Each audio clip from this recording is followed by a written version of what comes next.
Can you tell if there are any people? Hmm.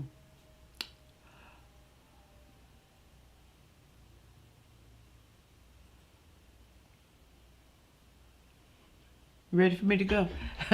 Well, welcome everybody. This is, I'm going to say this is our Sunday chat on Saturday. In fact, it's our third Sunday chat on the fourth Saturday. So we almost worked a riddle on you there and said to say, when is Sunday on Saturday? And that's today, right now, as we're having this monthly live chat for you. So the topic today is locating the light source, something that gets ignored by too many people. I should say by too many painters, perhaps. So while people are coming in, if you those of you who are members, go ahead and say hello to us and tell us where you're from so we can kind of see what the geography is here. We've got people from all over the U.S. and the world, and we just like to kind of see where everybody's located before we get going. So to just sort of fill in some time and also explain how this works. Those of you who are regulars with us know how it works. Members ask questions. I'm sorry, those of you who aren't members, that you don't see a chat box or you don't see a way to ask questions, and that's because it's our way of cutting down on the traffic to allow only members and not subscribers ask questions.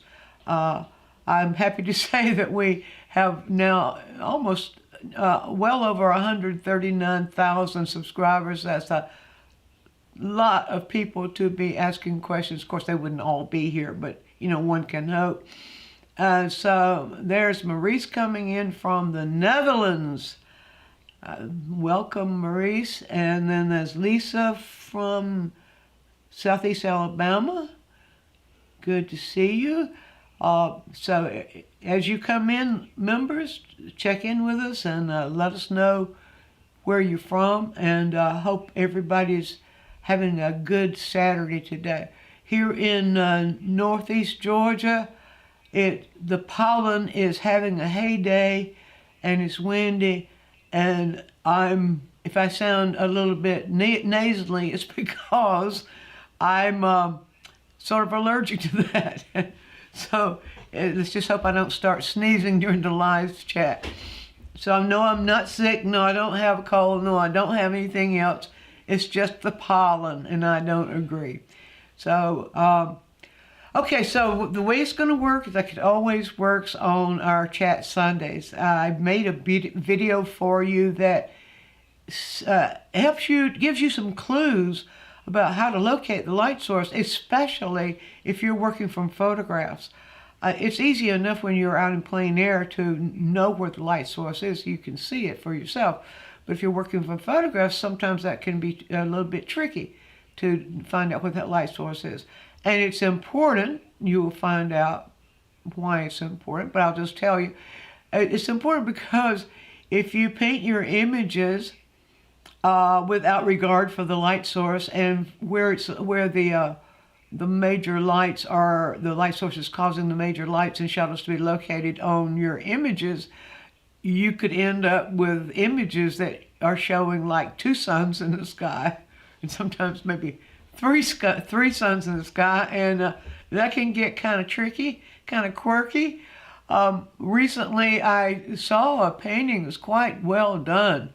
A very good brushwork, confidence in handling, good color and whatever, but the light source was wrong, and it just hit me. Of course, I know I probably am more sensitive to that kind of thing because I kind of look for it. But anyway, the light source is important. It's one of the major tools we work with, the light source. Before I get in, because speaking of light source, before I get any deeper into this and before we start the video, I want to let everybody know that something is happening around here in 6 days. My newest book is being released on Friday, on March 28th, and it's called, just happen to have a copy right here. It's called The Art of No Tan, an Artist's Guide for Painting Lights and Shadows. You see, I kind of coordinate this locating the light source with the book coming out, but it will be available on Amazon on March the 28th, and later on it will be available to bookstores and libraries. But right now it will be first of all available online and Amazon. Amazon.com, all of you know about Amazon, I'm sure. So I think maybe it's time to go or to get started. So here's what I'd like for you to do. I'd like for you to watch the video, and as you might have questions while watching the video where I'm talking about the light source and giving you clues for how to locate the light source. If you have questions, and I hope you do, jot those down rather than ask them while the video is playing. You know, the old teacher in me kind of doesn't understand how people can be chatting and paying attention at the same time, and I always get a little impatient with some of these webinars and other things that we watch on YouTube a lot and Facebook, where the person will be talking, explaining something, the chat's just going wild, and I'm thinking, how can they chat and listen at the same time? Okay, I confess, I'm an old fogey. That's just the way it is. So, okay, we got Ellen has come in from PA. Pennsylvania. Yeah. Everybody knows that. PA is Pennsylvania. Keystone, Pennsylvania. Keystone State. Oh, the Keystone State. Yeah. Debbie from Sarasota, Florida.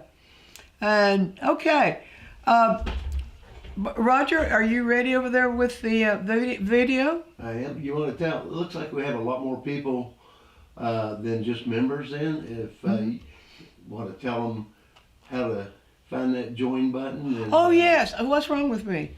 And what they get. It's a pollen. It's a pollen. Okay, those of you, yeah, wait, I see that a lot here already present with us who are not members yet. You can become a member by hitting that join button. You should see it somewhere there underneath the screen. So here's what happens. You hit the join button. It was only $4.99 a month, and you get extra stuff for that. Not only do you get to ask questions during our monthly chats, but you also get a free video lesson from the lessons website, DianneMize.com. Every month, a free lesson. We give you a coupon code. You go into the site, choose the lesson you want. We have 170 lessons there. Lessons about composing paintings. So you can cursor down through the lessons, find the one you want, put it in your cart, check out, and when you check out, put in your coupon code, and it won't cost you a thing. Then you will get an email that will have a download link for you. You click on that link, it downloads onto your computer, and then you own it forever. It's yours. So that's the way that works. Now, one little thing I want to say here may help, may not. Those of you who have Apples, who have iPads and the such, Apple requires that you download to your iCloud account first before you can have access to the video. That's just a quirky thing that Apple does. It's always been, it's always had a way of separating itself from the accepted mode of doing things. Let's see, what else? Who else has come in? There comes Ellen. So a lesson a month, great deal. Yes, it is. And not only do you get that, but you also get every second Sunday, right? Every second Sunday, you get a little video snippet. One of the full-length videos. Yeah, that come from the full-length videos. Give you an idea what it's about. Yeah. Did you hear what Roger's saying there? You get a little snippet that's taken from one of the full-length videos, and it gives you an idea of what the video's about. You might find that would be the one that you would want to choose for your free one. Sometime every month you'll get a free one for as long as you're a member. If you opt out of the membership, you don't get them anymore. So that's just the way it works. So Ellen says, and have to say, if you like these and Diane's quick tips, you will love her lessons. At price is crazy good value. Well, thanks, Ellen, for that. We think it's a crazy good value, too. We tried to make it affordable for everybody. And there's, oh my God, I'm going to mess up this name. Okay, from Sweden. I'm sorry, this North Georgia girl has trouble sometimes pronouncing things that she's not familiar with. So, but welcome, Terry. As Terry saying, I'm having trouble seeing both the chat and the screen. Either or. There's something going on with your computer, Terry. Probably in her settings, maybe. Maybe in your settings. Check it out. Or you might need to reboot. I don't really know what to tell them that. If nobody else seems to be having any trouble. So, technology. Okay, it's good here. Great, thanks, Alan. And Debbie said, agreed. Alan, great value. Okay. All of you are agreeing that the lessons are a great value. And I'm so glad to hear that. I guess maybe at this point we could go ahead. Did I leave out anything else? Did I forget anything? I'm a little bit scatterbrained today. I mean, supposed not much help. This is Saturday. We're supposed to be doing this on Sunday. Okay. Now, there's Lisa saying to, I guess, Terry, you can't see it in full screen mode. Oh, I don't know what that's about either. I think it's time for us to go ahead and play the video, let you watch the video. If you're having some technical difficulties, hopefully you can work that out. And then at the end of the video, I hope you have some questions ready for us. We will answer questions and see where this takes us. Okay, Roger, are you ready? Here we go. Roller.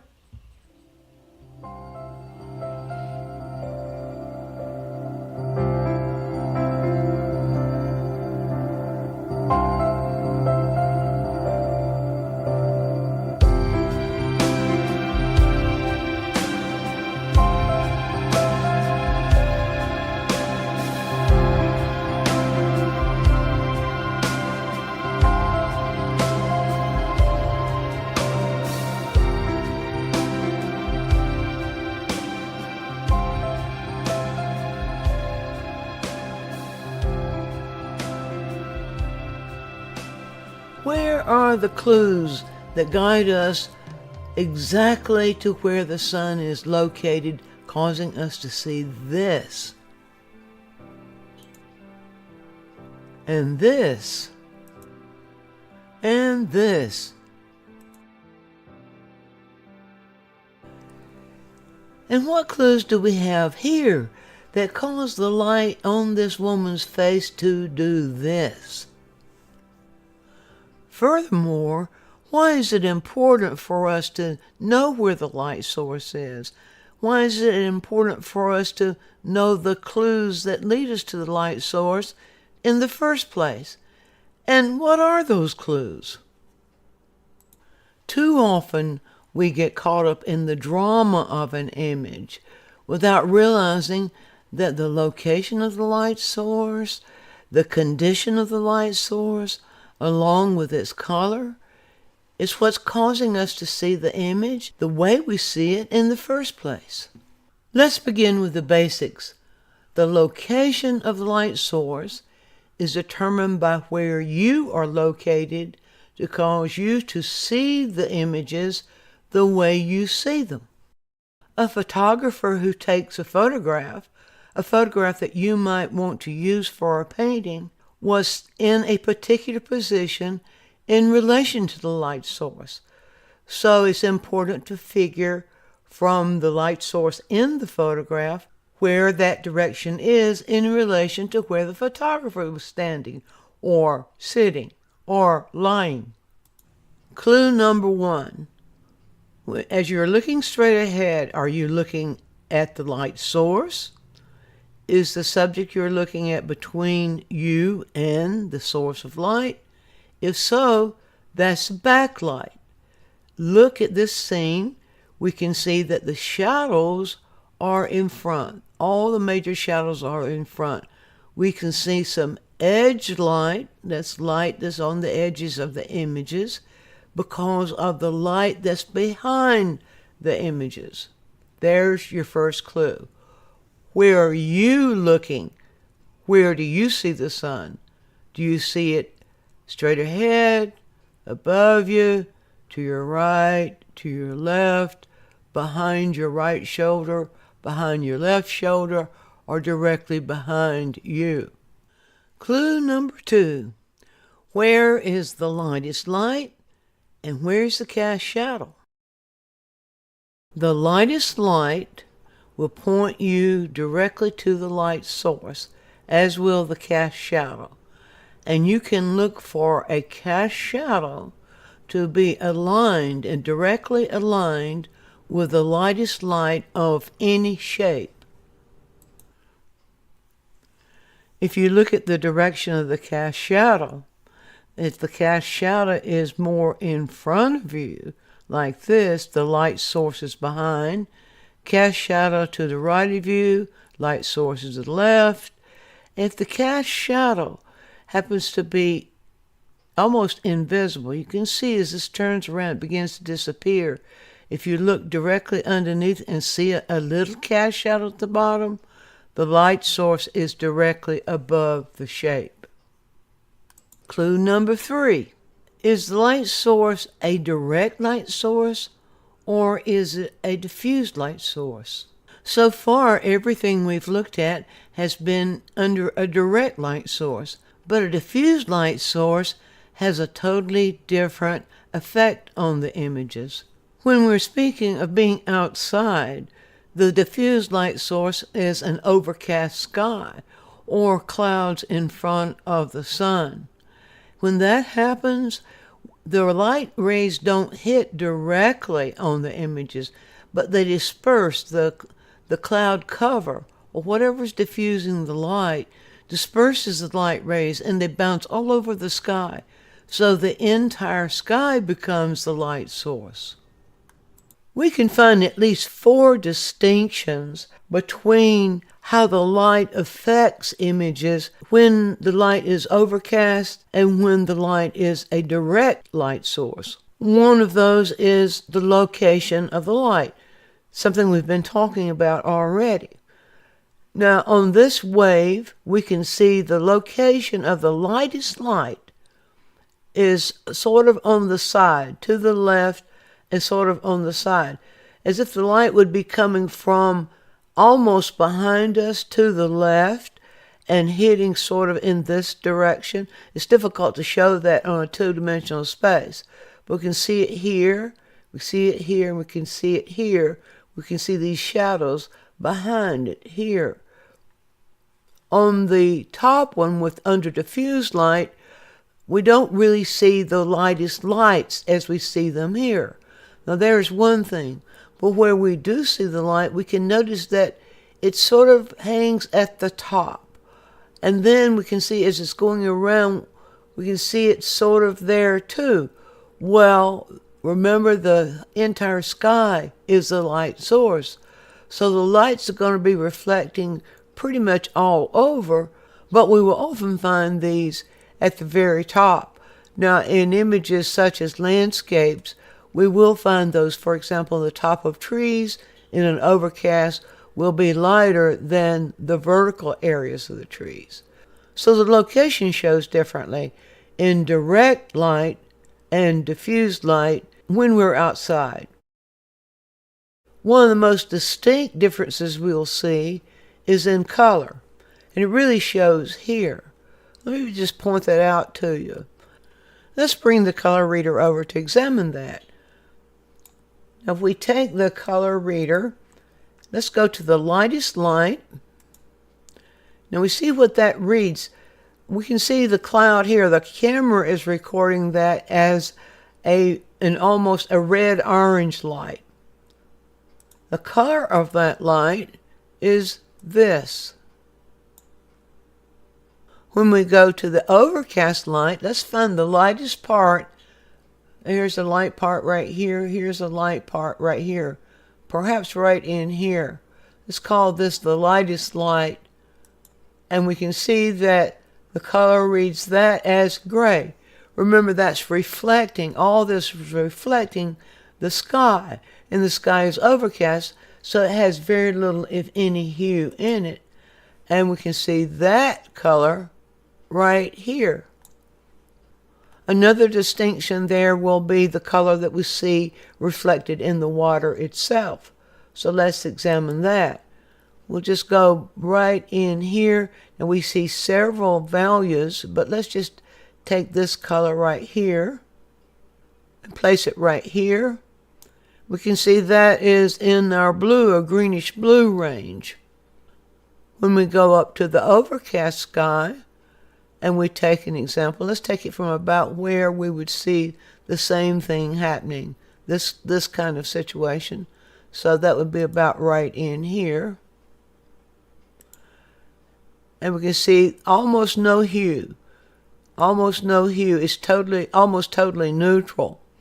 Now that might change a bit if we were there looking at it on location rather than photographs, but we have to depend upon photography here to show us that, because how fast those images change as the waves are coming in. So those are two major differences that we can see between what happens to images under diffused light and in overcast light. Another one is edges. Now this is a little harder to show, but I'm going to try to show it to you and let you see the difference. This may be something you'll need to observe on your own, but edges in overcast light tend to be a little bit softer.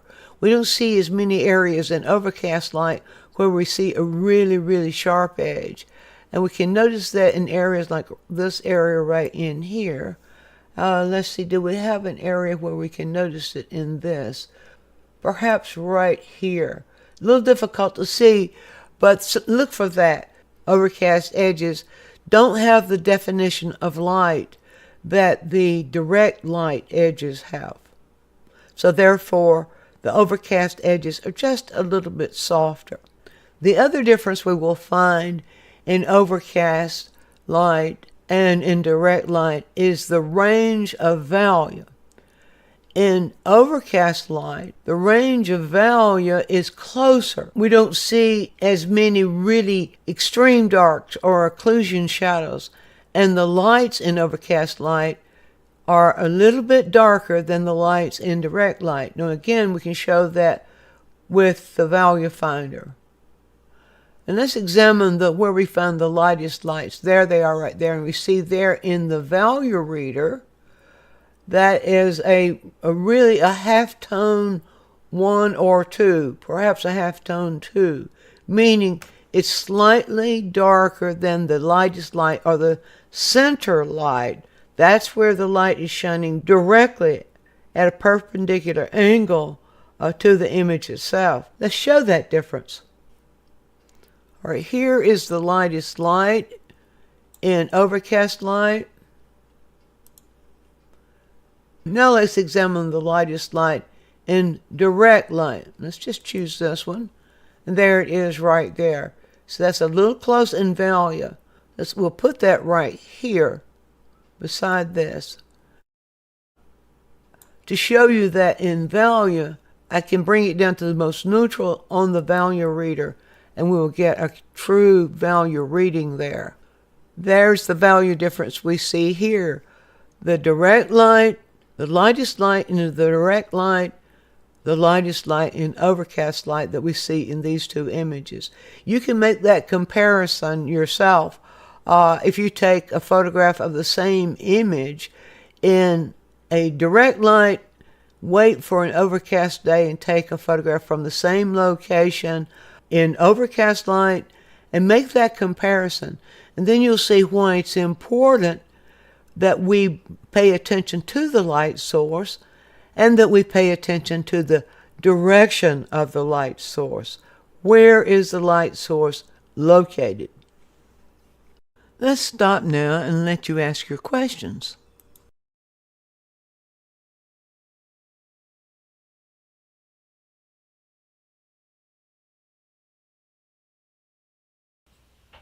All right, we're back. Ready. We already have a question on the screen. I think I'll go ahead and address that question before and let the rest of you get yourselves oriented for any question you might have. This is deconstructing verbs. Yeah, deconstructing verbs. You must be a linguist or love working with words. Do you know a way with words? I guess maybe I'm getting a little bit out of the zone there, but there is a wonderful podcast called A Way with Words that I recommend, even if it's about words and not painting, whatever. Okay, says I find it difficult to figure out shadowing when I'm painting from memory, cast versus body versus reflective. Okay, now when you're painting from memory, before you paint from memory, figure this stuff out ahead of time. So if you notice on the video, I was showing you about what happens when you have the direction light. So I have this neat little rock here. It belongs, it was part of Roger's collection. And let's just use it as an example. So now wherever the light source is, it's going to be pointing towards your image. So that is going to determine where your shadows fall. So that's the reason it's important to first of all determine where that light source is. So let's just see what happens here now about what happens if the light source is, say, up here, and you know the distance, of course, and all that, where if it's pointing right here toward the image, then that's going to be the lightest spot of the image. Now remember, these are light rays that are coming from the light source. It's the light rays, the light source is shooting rays out, and they're hitting all the surfaces that are in their purview. Is that the word? in their direction. They're hitting all these surfaces. Only the surfaces that the rays can hit are in light. So as the light rays move around, doesn't quite work, did it? Wrong one. Wrong one. What are you doing? Taking out the fill light. You're showing that. Okay. And you see I'm in shadow too. So you see if the light rays, there's Roger's light is right up there.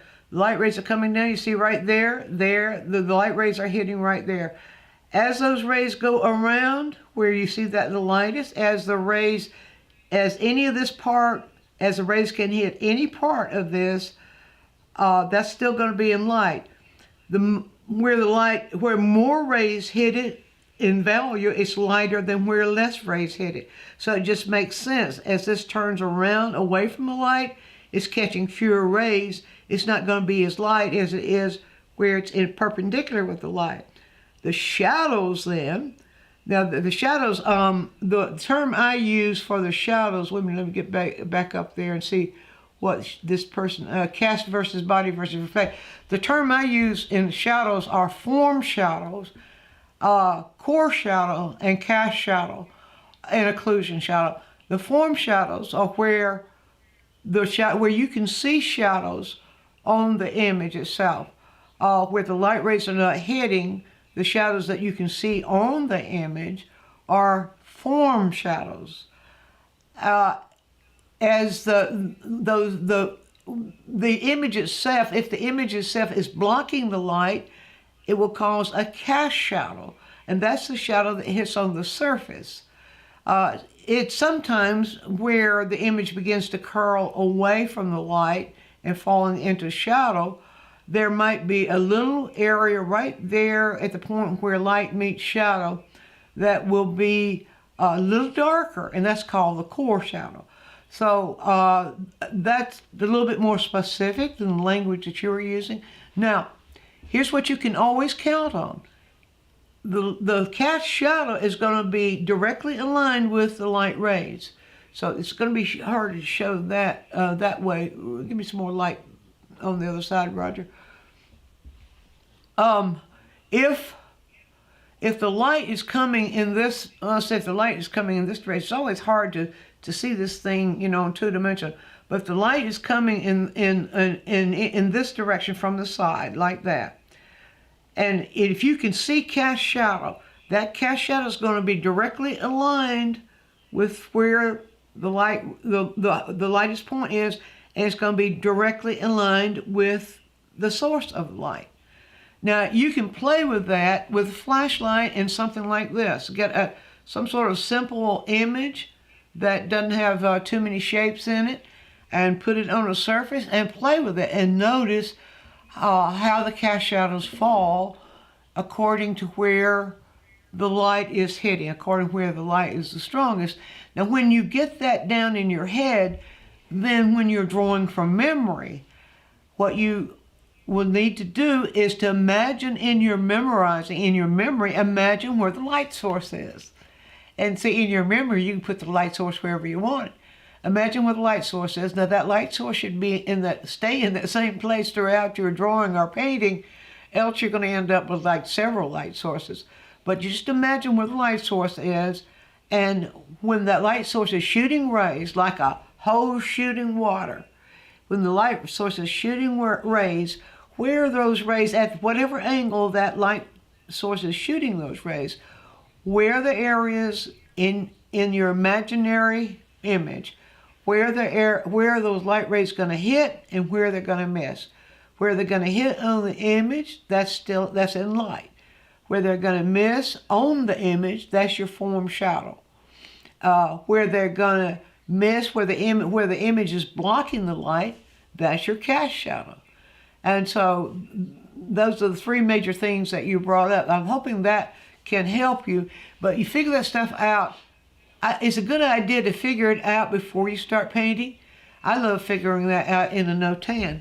Buy my book Friday. Here we go. There's my new book coming out Friday. Amazon.com. What, Roger? That is a cast shadow behind you. Where? I don't see Mount it. Rainier. Oh, okay. I'll get to that in just a minute. All right. Yes. I show you in my book. This is just so timely. I show you in my book how to plot that light shadow pattern, so that you'll know what to do, and you can plot it from if you're painting from memory, you can do a sketch before you start painting, where you lay that out, lay your placement out, and lay that out, and imagine where that light's coming, and imagine where those shadows are falling. So where the shadows are falling is the dark side of the no-tan. Where the shadows are not hitting is the light side of no-tan. Oh, it just gave me a perfect opportunity, didn't it? All right, so let's move on. Let's see. Oh, got that one.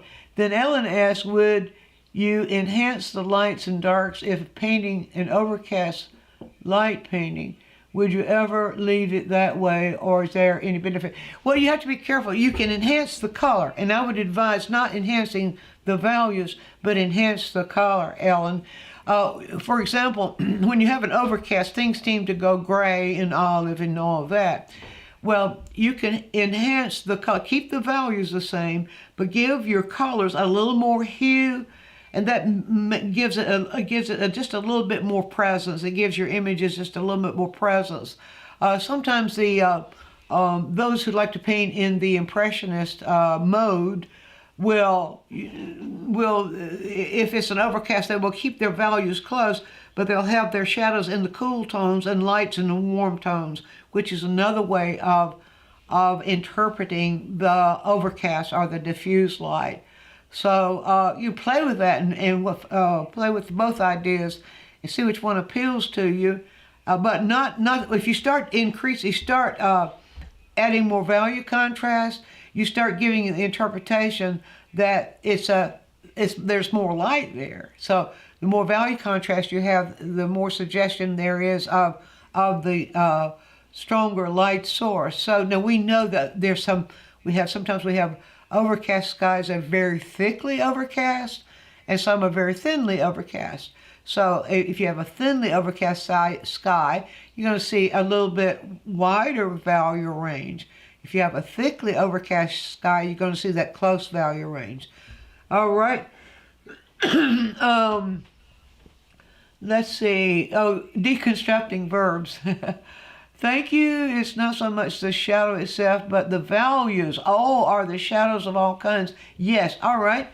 Always come. Wait a minute. Let me read that slower. but the values are shadows of all kinds, always the complementary colors. Let me clarify that. That's very important. Think about shadows. Think about the value scale, and think about shadows as being shallow to moderate to deep. And when you have shadows that are moving on a form, where the shadows first begin to move away from the light rays, they tend to be more shallow. They're lighter in value. As they continue to move further from where the light is hitting, they're going to fall in a moderate. So you're going to have a gradation there that will go from shallow gradating into moderate. There's a moderate value that's a little darker, about a value, at least that way, depends on the shadow itself. Let's say that moderate shadows are darker than shallow shadows. And then deep shadows are the darkest shadows we can see before it hits the occlusion.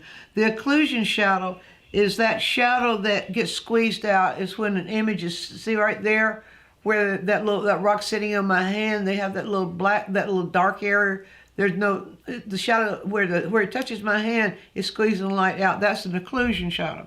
So I explained that in my Art of No Tan, by the way. Now let's see, the rest of that. The mixing the complement with the local color will interpret shadow best. Not just the complement itself, but mixing the complement with the local color. Here's why. The complement is opposite. A complement of the primary and secondary colors have none of those colors in them. So when you add a complement to a color, you subtract the hue out of that color. As a color moves out of light and into shadow, there are not as many light rays there that are going to enable you to see all that local color. So that also gets reduced in hues. So it's one of the best ways then to create shadows that really feel like shadows is use the local color plus the complement at the same value. So as a shadow value, as it goes around the shadow value, you adjust your complement. If your complement is a very, very dark color, you'll want to adjust that. Either you need to lighten it or dark it. Adjust it so that by adding it, it doesn't get too dark. Now, it depends on the amount of paint you have there. You might be, if you have a large amount of paint that you're mixing into it, you might be able to add just a little of your complement into that and change the value just enough to go into shallow shadow. And then you'd add a little bit more of that complement to go into the moderate shadow, then go into the deep shadow. And the same kind of thing happens in cast shadows. You'll see that depending on how close the light source is to the image and so on, but you'll notice that in cast shadows, if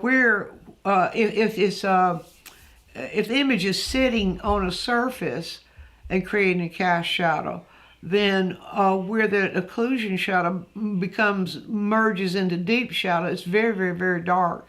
But you'll notice the shadow gradates in value too. So you may have a deep shadow, or a moderate shadow, or a shallow shadow, or R3 you may have in a cast shadow. Let me know if that helps.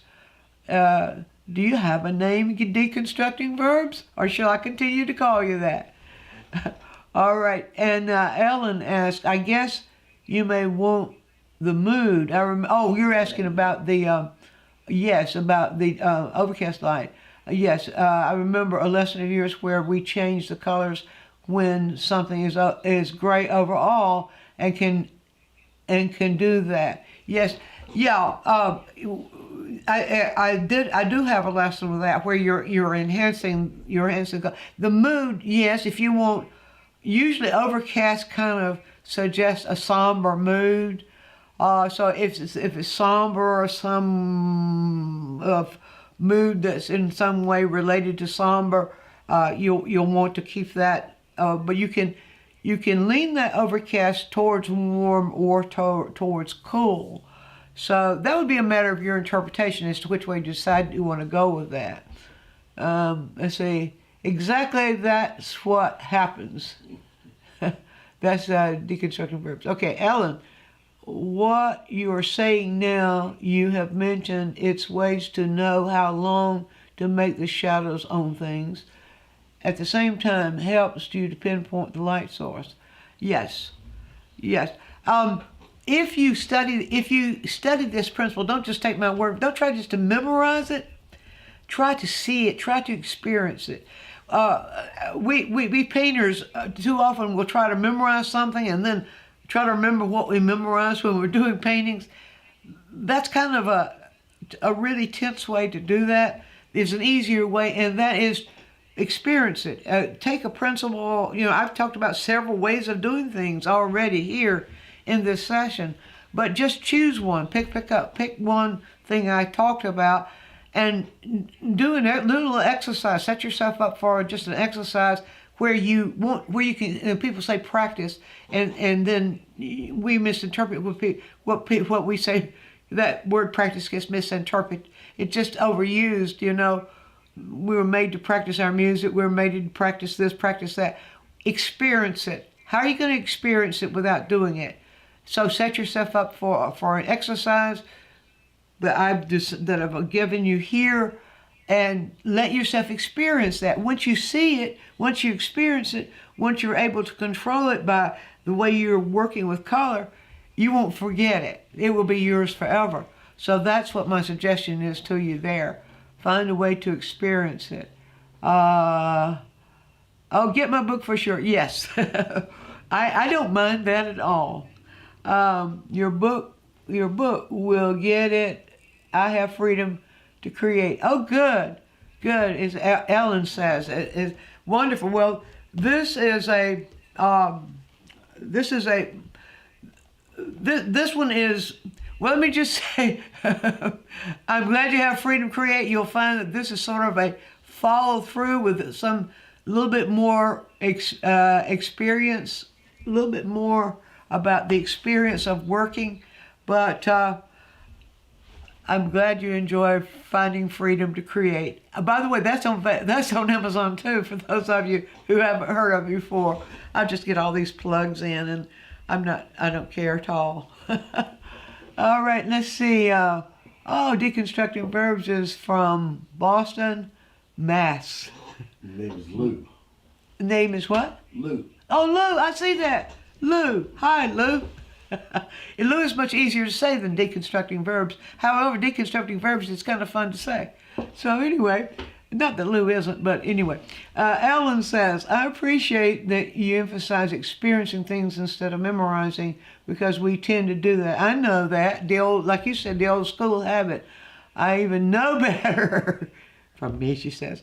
And need the reminders. Yeah, I know. Our culture is so left brain.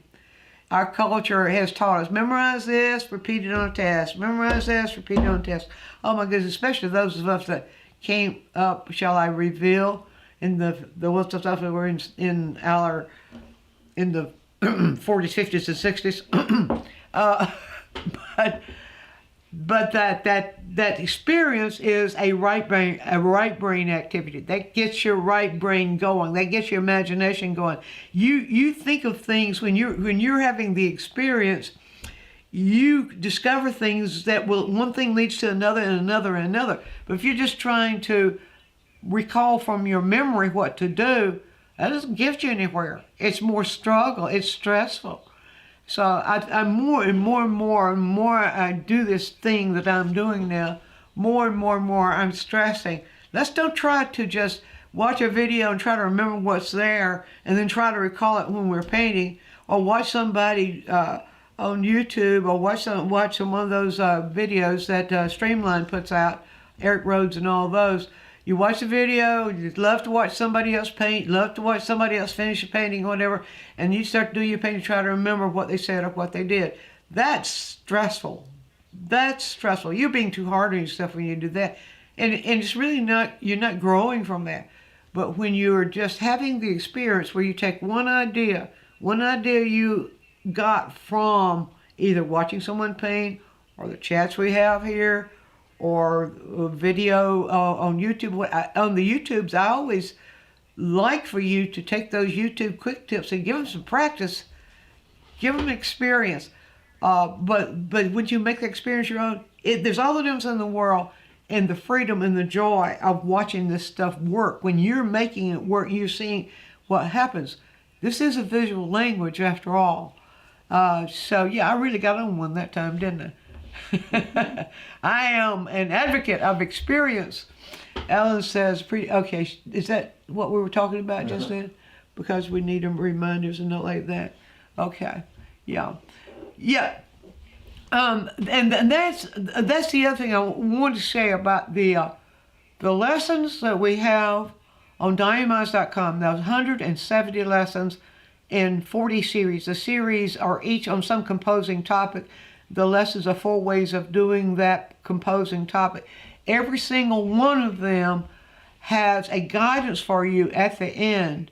Or at the beginning, it introduces a concept to you, what we're going to be doing. At the end, it has what I call a prompt, which is a guidance for you. This is something for you to try. And I verbalize, I guide you through, try this, and do this, try this and see what happens when you have this experience. And so it's not just watching a lesson, it's doing a lesson. And then also, I might, since this seems to be the game today, plugging this and that. Also on the Academy, DianneMizeAcademy.com. On the Academy, we have the full courses, and it's the same approach. It's doing, where you're each course has most of the courses have 4 lessons. Some of the earlier ones have 3, but it's the same thing. We develop a premise, we explore how it works, and then we practice it. We experience it, and we experience how it works. And I just think that there can't be enough said about that as a genuine learning approach. Okay, have we run out of questions, or we run out of people, or we run out of steam? You want to talk about Mount Rainier now? Oh, yes. Roger's been dying for me to talk about Mount Rainier. Shall I get out of the way? Yeah, I'll put you out of the way. You put me out of the way, Roger. There we go. He made me disappear. The magnificent thing here, Roger found this somewhere. That dark shape you see in the sky is a cast shadow in the sky from the sunlight being on the other side of it, and Mount Rainier being so tall is creating that shadow. It's just absolutely, it's not a volcano. This is Mount Rainier. Yeah. They don't have volcanoes, do they? No, it's St. Helen that has volcanoes. You told me that earlier today. Yeah. So isn't that amazing? It's just real freaky. It's amazing. It's just beautiful at the same time. But the sun is on the other side. If you look the way that cast shadow, if you look at the direction in which that cast shadow is angled, you'll be able to spot where the sun is, even though we can't see it. But that is just an amazing example of what can happen with light and shadow, and create something that's really, really strange and funky and wonderful at the same time. Let's see, do we have I see some others coming in.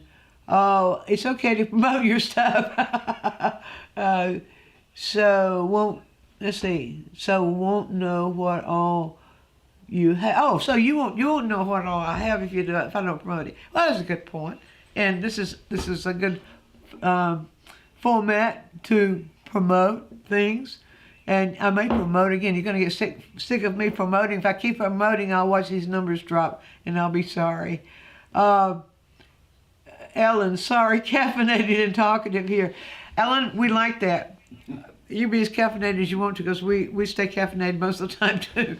But we like the participation. We like the questions and answers, and we like exploring these ideas. That's why we're here. That's why we do these YouTube chats, is to explore these ideas, to take them in depth, and try to give our viewers maybe a little bit more open perspective than they might have had before, or more in-depth perspective, or give you some new ideas about how you may go about go about your work in a more joyful way, in a way that can give you more freedom and exercise your creativity. So we really like that. Caffeinated and no caffeinated.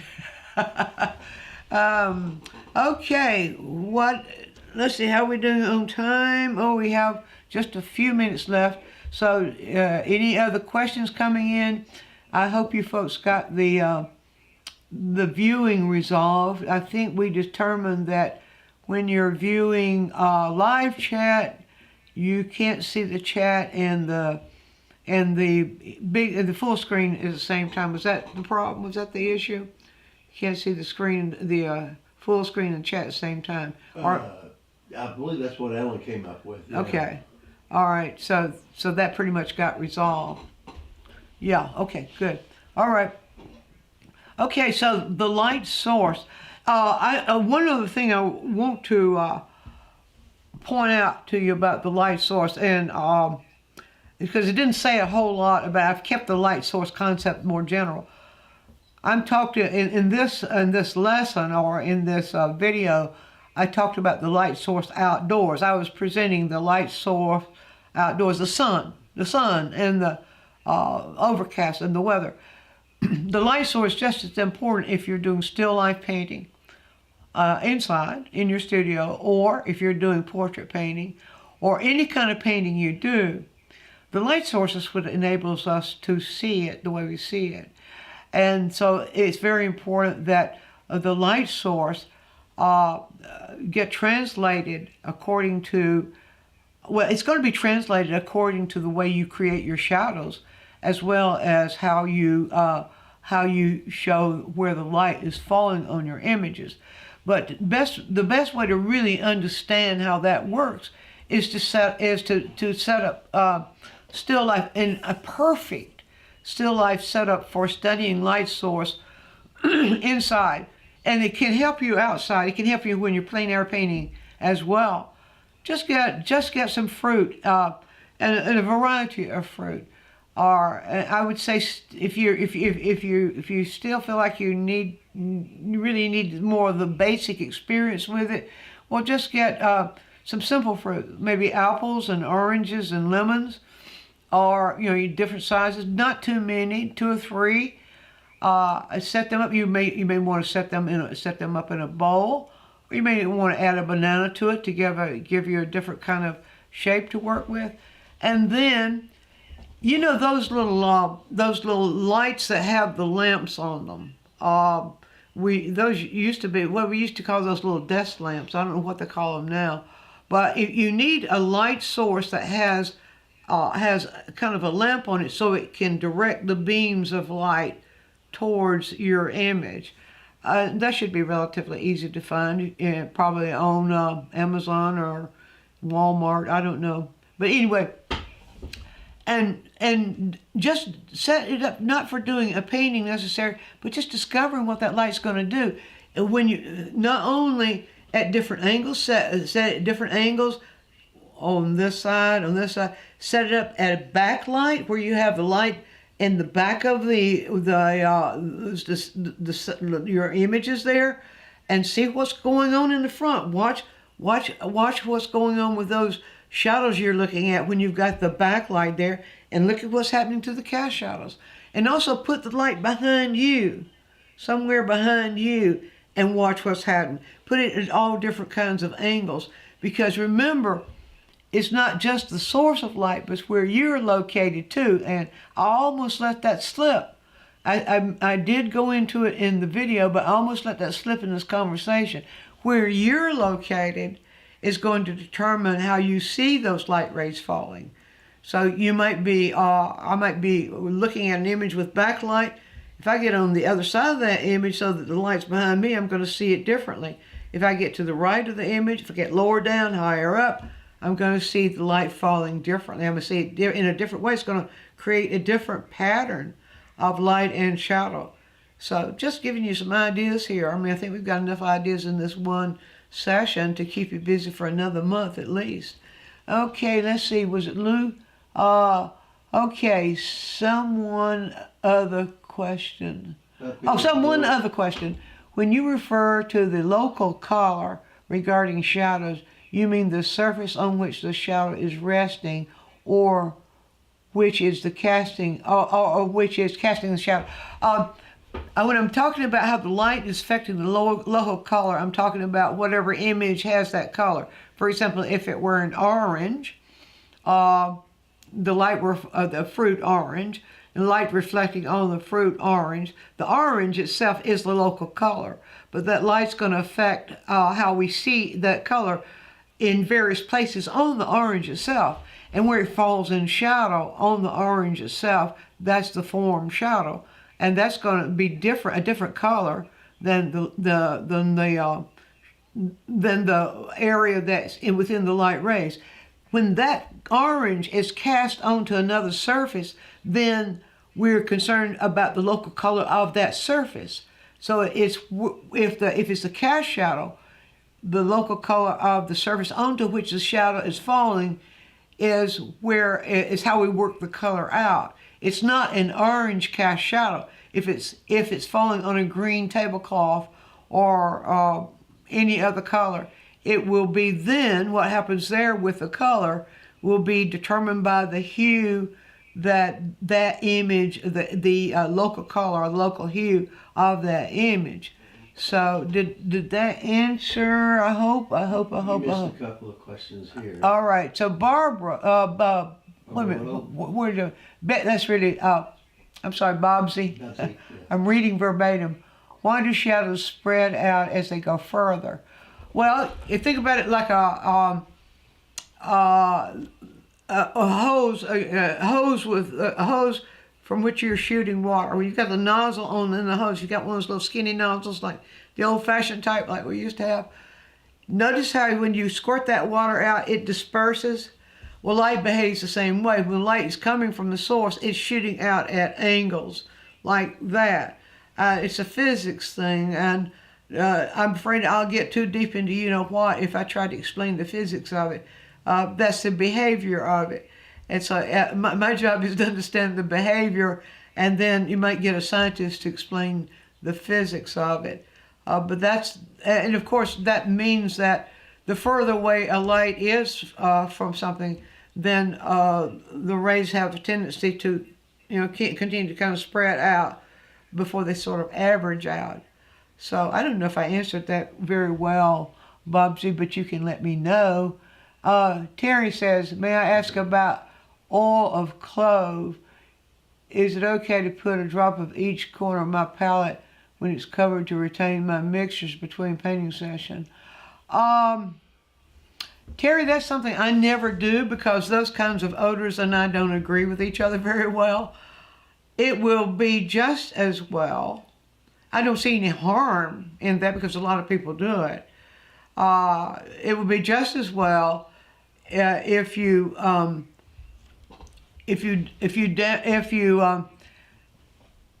get some isopropyl alcohol in a spray bottle, give it a light spray over the paint, and then lay a sheet of saran wrap or we call it plastic wrap on top of it, push all the air bubbles out, and that works very well as well. Okay, let's see what we're doing on time here. Okay, folks, last call, 2 minutes. Ellen says, I need to do this with the light, change it around. Yes, you do. All of you need that experience. Experience the light. Debbie says, is there a way to gauge the amount of local color in deep shadow by viewing a photo of the subject that is under the line of tree? It's gray, black, dark. No, Debbie, I'm sorry. There isn't a way, unless you've had experience with it. What happens in a photo, unfortunately, is especially when we have photos taken in direct light, the shadows get overexposed. So we will not see the color in a photo of shadows, of the deep shadows, that we will see if we are there in plain air. So my advice is that if you're working from photos, if you can have just the opportunity to, if they're photos, I'm gathering the photos would be, we're talking about photos of outside. My advice would be, if you can do it, to find a subject that is has the same color as is shown in your photo, and check and examine the color of the shadows you see there. You can try this experiment with yourself that I would recommend, and that is, all of you have phones now, so our phones take photos. Well, anyway, it's not a dumb remark. Take your phone, find a subject outside somewhere. Any subject, doesn't make any difference what. Just find your subject out in direct light. Take a photo of it.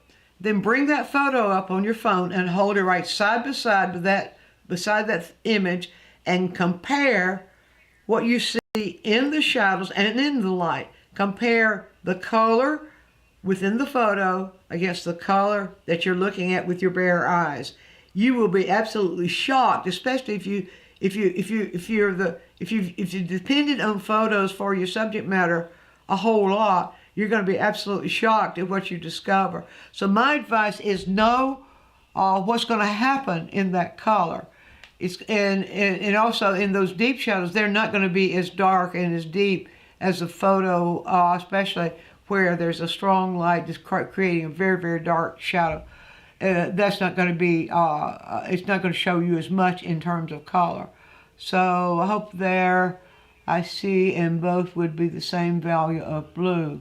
That's regarding the local color and shadows.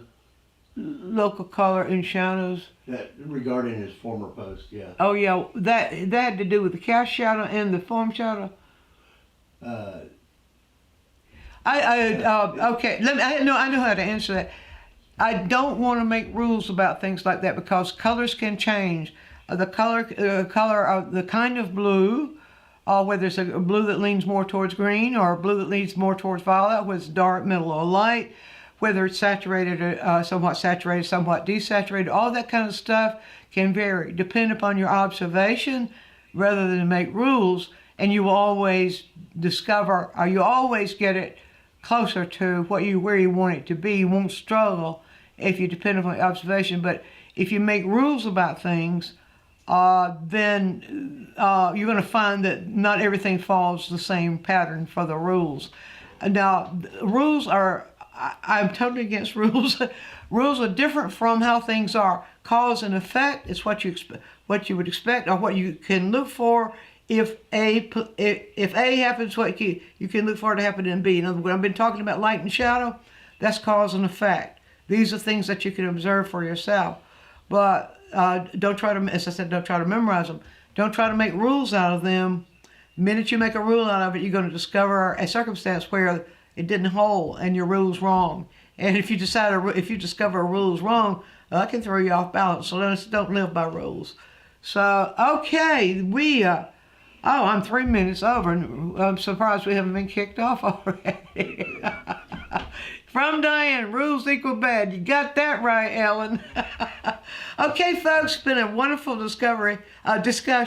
Don't forget, Friday, I'm going to say it one more time in case anybody missed it.